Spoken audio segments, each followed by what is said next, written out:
Ready అయ్యేది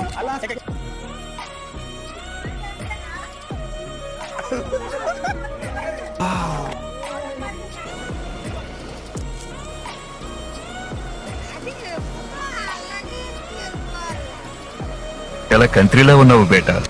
hello guys, ఇప్పుడు beach లో ఉన్నాము. చూడండి ఇక్కడ మా ఆయన ఏం చేస్తున్నారు చూడండి.